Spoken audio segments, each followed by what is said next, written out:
Seguimos con más Pinamar News y nos acompaña Manuel Calvento, quien es profesor de historia de nuestra comunidad. Gracias, hermano, por Gracias estar la con invitación. nosotros. Y la idea es justamente hablar con vos un poquito de historia, reflexionar sobre estas últimas fechas que tenemos a esta altura del año, el 24 de marzo, hace pocos días, donde te escuchamos justamente estas palabras que vos decías con motivo de esa jornada. Se viene el 2 de abril también, el día domingo, una fecha muy cara al sentimiento argentino. Pero cuando hablamos de estas fechas es importante también reflexionar sobre el significado de ellas, ¿no? Porque hablamos del 24 de marzo y nos acordamos lo que fue el golpe de Estado, del proceso, pero la idea es que empecemos a hablar sobre la memoria, sobre la verdad y la justicia, que es justamente el leitmotiv de la jornada, ¿no? Sí, casualmente estaba releyendo un libro de Emilio Krenzel, que es el que escribe la historia política de cómo se escribe Nunca Más, ¿no? Y cómo es muy reciente en ámbitos académicos que se está empezando a investigar sobre la memoria.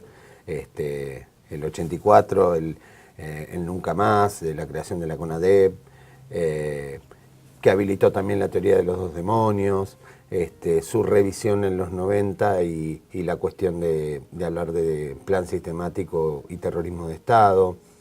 Pero hay una cuestión todavía muy verde, que es la cuestión de la violencia política de los 70, que en términos académicos recién, digo, en las universidades, los historiadores recién la están investigando, porque del 76 para acá tenemos vasta bibliografía que se labura en las aulas, sí, que se trabaja en las aulas. Eso es, yo creo que es un cambio de paradigma. Casualmente ayer escuchaba a un colega en una radio nacional horrorizado de cómo se trataban temas que tenían que ver con los 70 o más recientes, ¿no?, en las aulas. Y que eso habilitaba hablar de política como si hablar de política fuera algo... Un pecado. Un pecado. Y me parece que es absolutamente necesario sacarle el velo a todo eso. Del 76 en adelante, recién hablábamos fuera de cámara, vos me tirabas estas tres fechas, ¿no? El 24 de marzo, el 2 de abril, sí, y el 10 de diciembre, que es absolutamente necesario porque despierta, te lo digo como ya desde la vida en las aulas, ¿no? Despierta en los chicos y despierta el debate familiar, que es como algo, aún hoy, quizás porque es Pinamar y tiene toda una connotación especial nuestro pueblo, como que hay cosas de las que no se pueden hablar. No se pueden hablar. Me parece que es necesario hablar, que es necesario decir, que es necesario contar, que es necesario debatir, por supuesto, estas cuestiones. Hoy, en la década de los 80, en la década de los 90, en Alemania, que tiene una vasta tradición en hablar del tema del holocausto y la violencia, ¿no? Claro. Machacan, sale un libro de un historiador inglés que es David Goldhagen, creo que se escribe, que hablaba de los verdugos voluntarios de Hitler. Esto de cómo el ciudadano medio tradicional, por acción o omisión, colaboró con este horror, ¿no? Claro. Y nosotros no tuvimos este debate de los historiadores que tuvieron en Alemania todavía. No debatimos la génesis de la violencia política, que es lo que termina culminando con este horror. Claro, pues, si hablamos de violencia política y mirando para atrás, antes del 76, existía y de la peor forma. Y no estoy hablando de los años 70, sino remitámonos para los años 60, que también lo había, en los 50, en los 40. En los 30 con la picana se inventa en los 30. Claro, como tortura. O sea, sí, venimos nosotros también nuestra historia y si querés, en la génesis total, desde el momento de la Revolución de Mayo seguía, digamos, la violencia política, no me gustaba cómo pensaba y lo mandaban a fusilar. Exactamente. Entonces, ya lo tenemos en nuestro ADN, ese tipo de situación. Yo recordaba cuando hace unos años atrás estaba la periodista Oriana Falacci, ¿no? Que fue muy conocida cuando vino de visita a nuestro país y dijo que todos teníamos un enano fascista dentro nuestro, que armó un escándalo internacional, si se quiere, por lo que manifestaba. Y uno a la distancia dice, y sí, ¿viste? Porque viéndolo de esa forma, ¿viste? Cualquier cosa que nos pasa, ¿qué es lo que decimos? ¿Cómo reaccionamos? Reaccionamos siempre a que matarlo. Exactamente. Lamentablemente es así, ya lo tenemos eso como algo es terrible, ¿no? Pensarlo de esa forma. Pero dentro de nuestra historia yo diría que pienso, ¿no? Que hay que empezar a parar la pelota y empezar a analizar, bueno, muchachos, a ver qué es lo que pasó, qué es lo que nos pasó realmente, dejando de lado cualquier tipo de bandería, de cualquier tipo, digamos, de cosas que nos permitan analizar esto, porque yo digo que la historia es fundamental para no repetir los errores a futuro, ¿no? Seguro, seguro. Por eso te digo que es ese tema de la violencia política, si querés arrancar en el siglo XIX o si querés arrancar con el primer golpe en el 30, es algo que no está realmente debatido en profundidad y por supuesto no se lleva, porque tarda, no se lleva a las aulas, que es el lugar de debate, ¿no? Se dan como verdades cerradas y ya, y nada, y se termina siendo una reducción de la realidad que hace que ese enano fascista del que estás hablando y ese enano fascista del que quería, yo me acuerdo siempre, cuando hablo del 83 y de la ilusión democrática, como lo llama Romero, donde con la democracia se come, se cura y se educa, ¿no? Esta idea de que había que reeducar a los argentinos en el sentido de, bueno, muchachos, paremos con la violencia y volvamos a... Tenemos una constitución, eso es un poco lo que marcaba, ¿no? Entonces hagámosla respetar y que nos respeten, ¿no? Y por errores o por cuestiones de condicionamientos no se pudo y siguió la violencia y sigue hoy en día porque la vivimos en diferentes formas. No hablo solamente de las cuestiones de inseguridad, sino que hablo de la violencia cotidiana. Nada, hay que reflexionar sobre eso y me parece que es importantísimo seguirlo machacando, leyendo historia y tratando de interpretarla. No quedarse con un autor tampoco. No, por supuesto, por supuesto, no. Porque cada autor tiene su visión del tema, ¿no? Es que es muy difícil sobre los 70 porque muchísima gente, la que quedó viva, tiene una visión de lo que vivió como realidad y no es tanta la gente la que puede hacer una autocrítica del lugar desde donde estuvo. Y no quiero hablar de dos lugares, porque la sociedad argentina en su conjunto, aquellos que militaban o no, estuvieron atravesados por esa violencia. Entonces es muy difícil ponerse en ese lugar. Por lo menos es lo que me sucede a mí, qué sé yo, en el ámbito, en el seno familiar o hablando con otras personas que lo vivieron de otra manera. Siempre digo a los chicos que hablar de los 70 también, además de lo que está documentado, tiene que ver con las percepciones de cómo uno lo vivió. No es lo mismo vivir en grandes centros urbanos que vivir en pequeños pueblos. Entonces, la percepción de esos años y, por supuesto, la relectura que uno hace 40 años después va mutando en la memoria, ¿no? Esencial el tema de la memoria histórica, es esencial trabajarlo, ¿sí?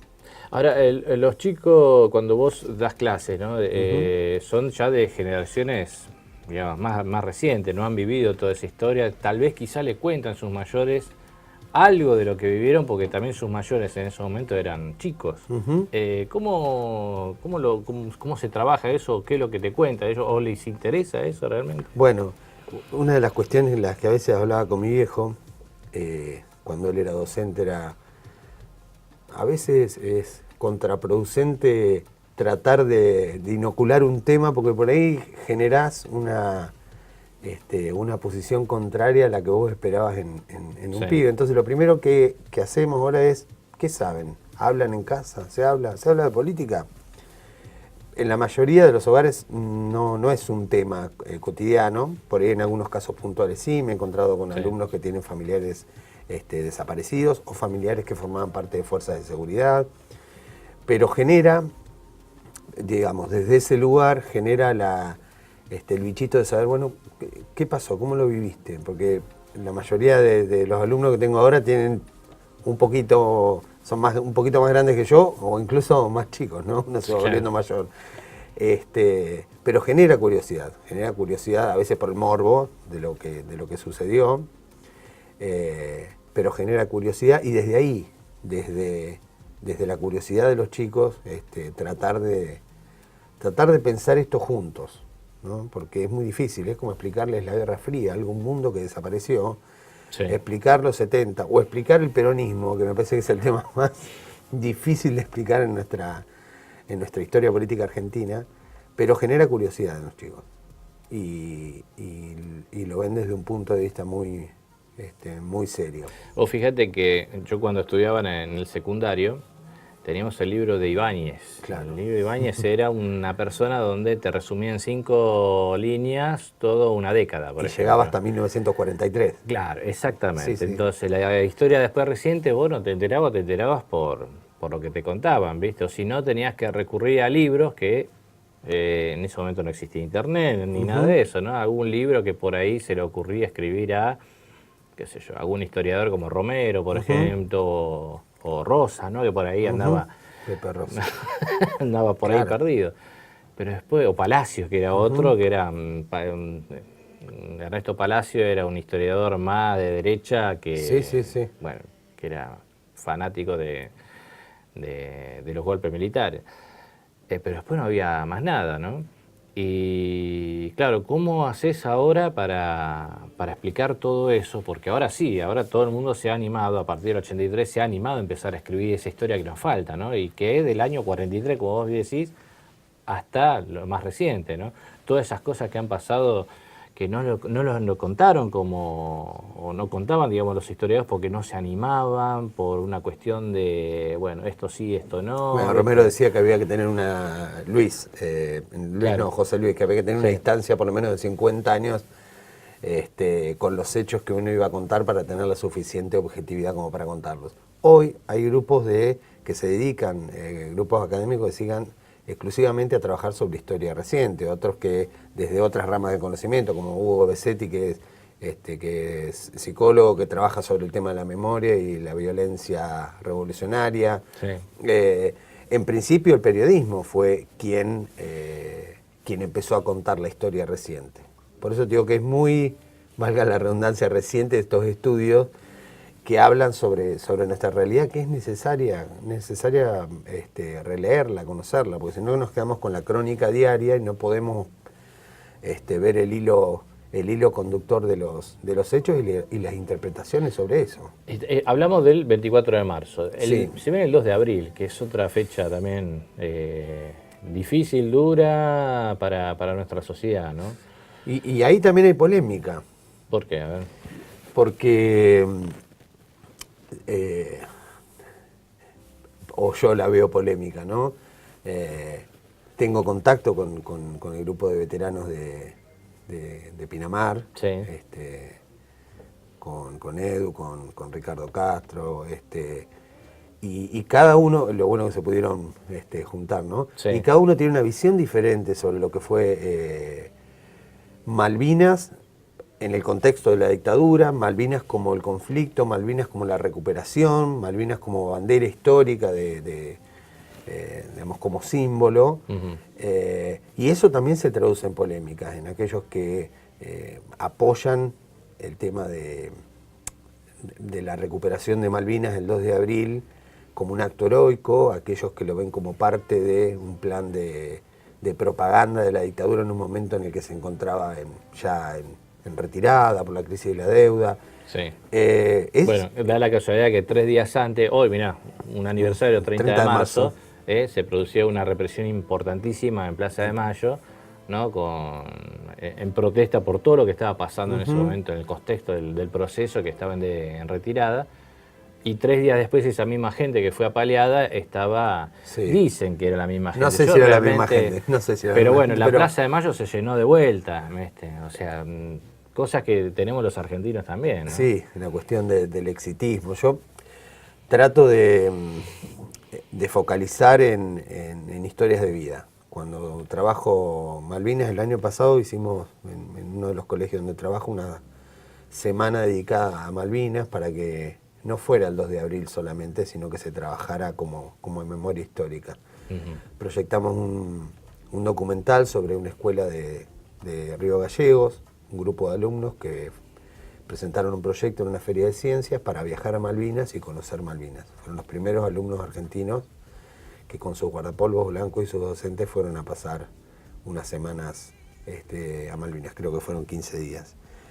Y fue ver Malvinas de otra manera, fue ver Malvinas desde cómo es vivir ahí, cómo es la relación con los argentinos, cómo se vivió el conflicto. Fue un veterano también. Y en los chicos dejó de ser esa efeméride a veces canonizada, 2 de abril, recuperación de Malvinas, para ver realmente qué significó para el pueblo argentino. Creo que es algo, ese tema me parece que es un tema en construcción. Sí. Mucho más que los 70, porque fue, no sé, yo lo siento así, ¿no? Como que yo también estoy revisitando Malvinas, las Malvinas de mi infancia. Yo cuando tenía 6 años jugaba a que era un aviador, me armaba mi avión y estaba matando ingleses.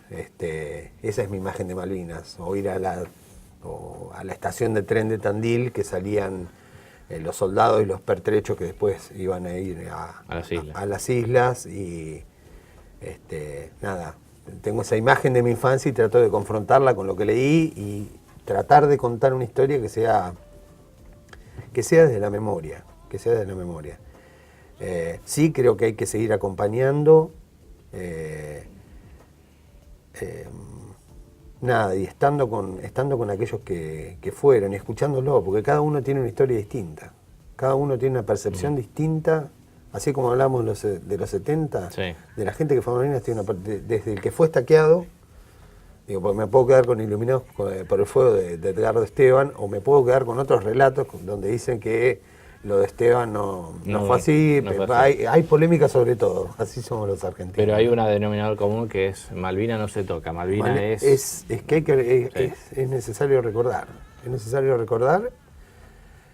pero no solo quedarnos con ese recuerdo, sino historizarlo. O sea, abrirlo, como si fuera una cebolla, sacarle capa y capa y ver qué fue realmente lo que pasó. La última, ¿y pensás que las Malvinas se van a recuperar? Yo lo veo... En este contexto parece difícil, pero... Sí, se hablaba de que con el Brexit y la salida de Gran Bretaña de la Unión Europea, digamos...